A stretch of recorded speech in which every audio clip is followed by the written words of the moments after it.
Good afternoon. We are Alice Marrucci, Vittoria Lombardo, Virginia Minasso, Mario Drvota de Barbieri, Davide Minasso, and Ginevra Camusso. We want to thank Enactus for the opportunity they are giving us by allowing us to participate to their 2020 national competition. We recognize ourselves in the Enactus University students, as we also want to achieve great results. Who knows, maybe in a few years we will be part of an Enactus team as well, and we will compete with the new Enactus generation. Today, we are going to present you our activities and experiences with the United Nations. Model United Nations is a simulation of the conferences of the United Nations organs for students. Its aim is to engage young adults to learn about diplomacy, public speaking, international relations, and to debate on global issues. A Model UN conference includes different committees, in which every student represents a different country or a non-governmental organization. Students are divided in existing committees, groups of delegates who meet to make decisional plans, resolutions, to negotiate a solution for the given issue. Each committee focuses on a specific topic, such as the social, cultural, and humanitarian issues for Stockholm, or the educational, scientific, and cultural issues for UNESCO. In this last committee, one of the most discussed topics is ensuring quality education, the fourth Sustainable Development Goal of the United Nations. Quality education is a topic to which we are particularly tied thanks to the ideology of our school, which allows us to follow a program which is equal in all the IB schools around the world. We are 6 high school students and we are currently studying in an international baccalaureate school in Genoa, Italy. We are part of the DELEDDA International School Model United Nations Club, this MUN club. We all started the Model UN as a way to gain confidence in public speaking, and it soon became our passion. School gave us many opportunities to develop our cooperational and debating skills by allowing us to participate to international conferences around the world. This year, due to the COVID-19 pandemic, we came out with the idea of organizing our This Many Moon conference as an alternative way to approach MUN during the lockdown.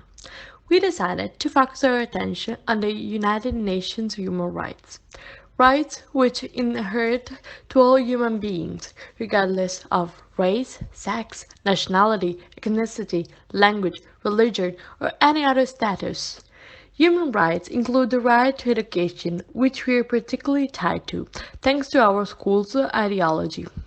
International baccalaureate schools believe in the IB learning profile, a broad range of human capacities and responsibility that go beyond academic success. They imply a commitment to help all members of the school community learn to respect themselves, others, and the world around them. The IB learning profile includes 10 characteristics, and these are the ones which best suit a delegate: open-minded, communicators, thinkers, reflective, balanced, principled, and inquirer. Our school decided to add one: passionate. Passionate refers to a person who has very strong feelings about something or a strong belief in something.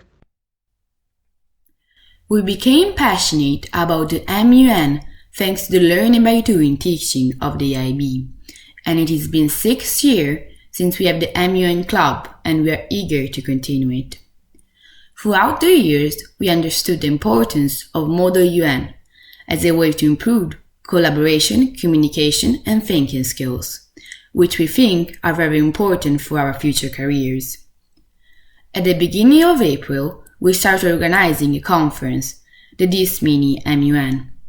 Since we are dealing with the coronavirus, many students did not have the resources to follow online lessons.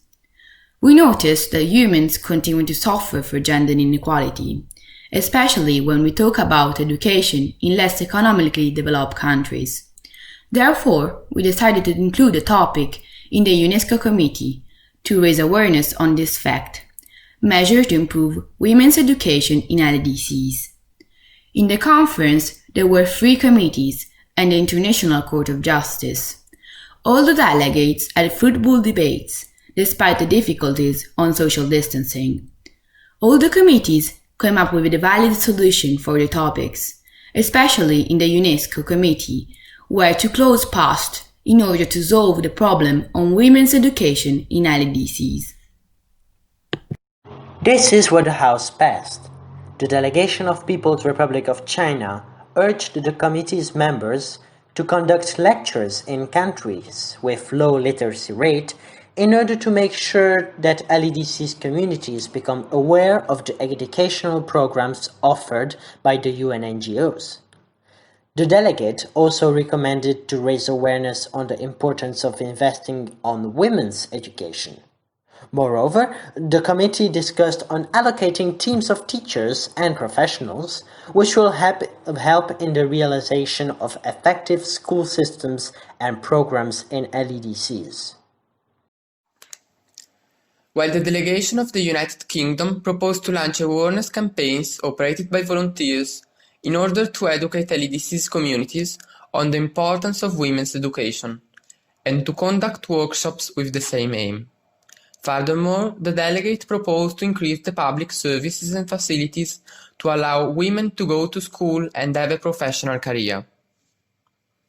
The whole House then agreed on the fact that this resolution is also concerning the problem of gender equality, the fifth UN Sustainable Development Goal, since all the clauses don't only promote education in LEDCs, but also improvements in LEDC societies which would lead to communities in which women and men have the same opportunities.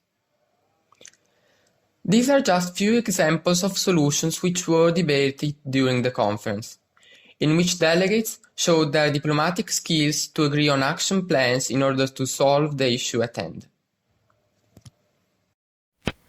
The function of education is to teach one to think intensively and to think critically. Intelligence plus character, that is the goal of true education, as Martin Luther King said. The modern United Nations allows the young generation to understand global issues and fight to solve them as if they were in the real United Nations, which is designed to make possible lasting freedom and independence for all of its members. If the United Nations is to survive, those who represent it must bolster it, those who advocate it must submit to it, and those who believe in it must fight for it. Thank you for having listened to our presentation.